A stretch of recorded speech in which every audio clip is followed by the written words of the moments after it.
you gotta be hungry.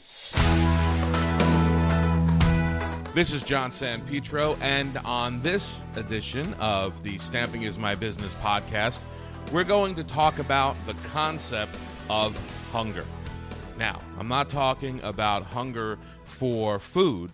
I'm talking about hunger for success. I want to tell you straight up that this is going to be a longish story before I get to the point. And I would just ask you to stick with me through the whole thing, because the point I'm going to make at the end of this podcast will bring it all together for you in what I think is a very powerful way. I have to say that even though I am not in any way, shape, or form a golf fan, I was really inspired, as I think many people were, by Tiger Woods this past week. For those of you who don't know, Tiger Woods this past week won his first Masters tournament since, I believe, 2008 or 2009. It's been over a decade since he's won a Masters. And most people had written Tiger Woods off because, you know, he has had some tough times since his last Masters. There was a very noticeable degradation of his golfing abilities for quite some time after that last Masters. He wasn't himself, and he was dealing with a lot of personal issues. He was going through marital problems. He was dealing with some substance abuse issues. There was a driving while under the influence incident that happened, and he was also undergoing multiple back surgeries. Now, if you know anything about golf, you know that your back plays a incredibly important role in your ability to swing, both in terms of the power of the swing as well as the direction of the ball. You know, if you want to be powerful and accurate, your back needs to be working perfectly, and his clearly wasn't. And he had multiple back surgeries. And can you imagine? You know, it's almost as if you were a runner, if you were having surgery on any part of your legs, that's how important it was. And so he was dealing with a lot of adversity. And look, let's face it, he was also set for life financially, right? The truth of the matter is, you know, any one of us would be more than happy to have Tiger Woods money, that kind of money, right? Any one of us would be happy for that, except Tiger Woods. Because for Tiger Woods, it wasn't about money. It wasn't about, you know, winning the prize money for another tournament. It wasn't about continuing to get the endorsements from Nike and from other corporate sponsors. Tiger Woods wanted to be the best again. Tiger Woods was hungry. He was hungry. That's no other way to say it.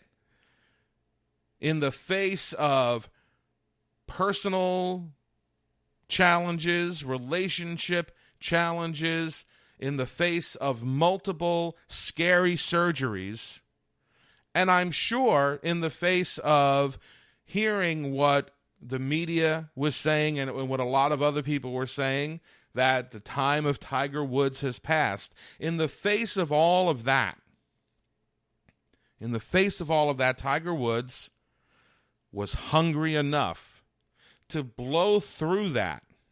In the face of continuing to lose multiple tournaments and just going through the process of building yourself back up and hearing again the naysayers and even what you hear in your own mind when those things happen. He kept going. He kept pushing forward. In the face of all of that adversity, he didn't let it stop him. He just kept pushing through because he was hungry. He wanted to be back on top more than anything else. And he wasn't going to let anything stop him. And he had every right to let any one of those things stop him. But he didn't, because he was hungry. Les Brown, fantastic motivational speaker and coach, tells a great story. There was a young man, and he's at a party. And at this party was a very successful executive.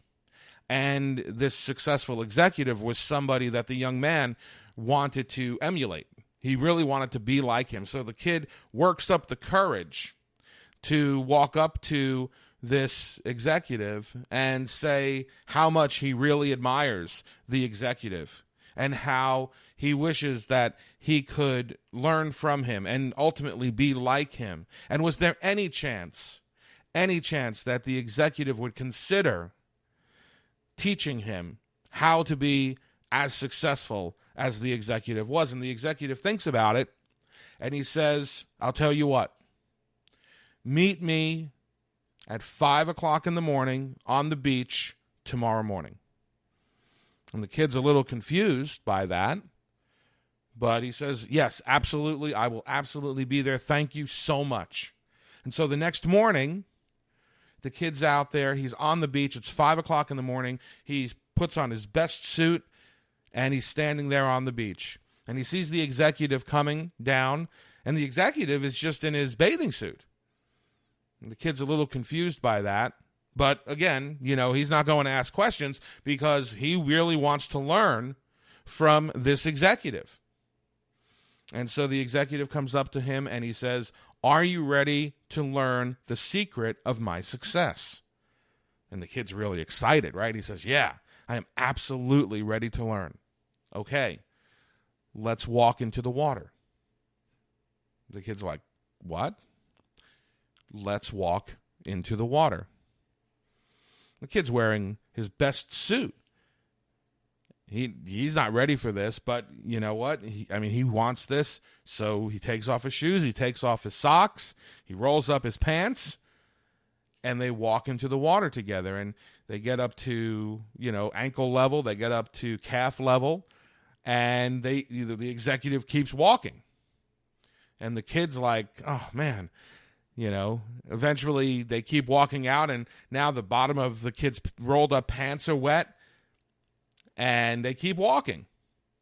And now they're up to their waists. The kid is soaked. The kid is wearing a full suit. The kid is soaked.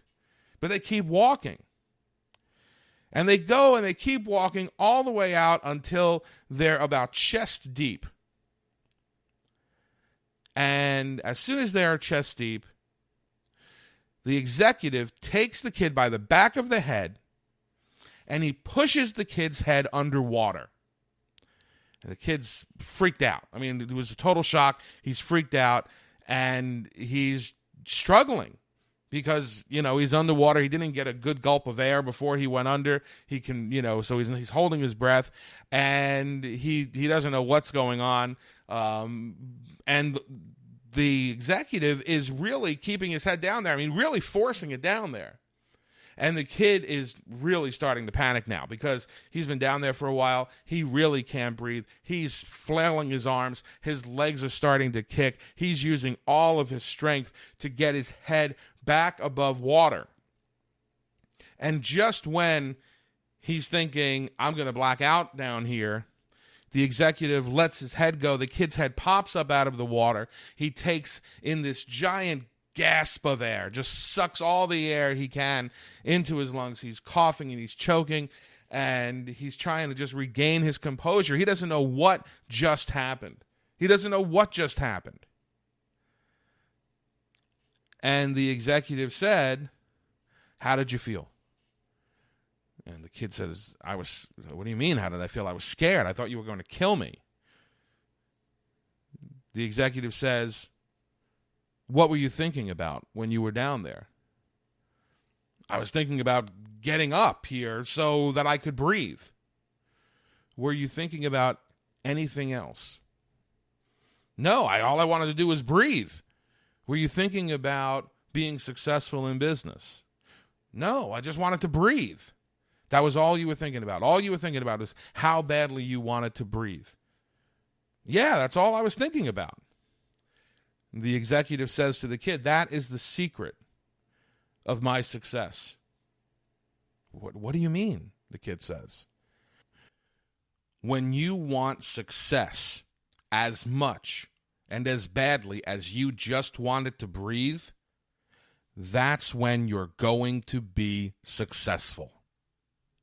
That's when you will let nothing stop you. It's a great story.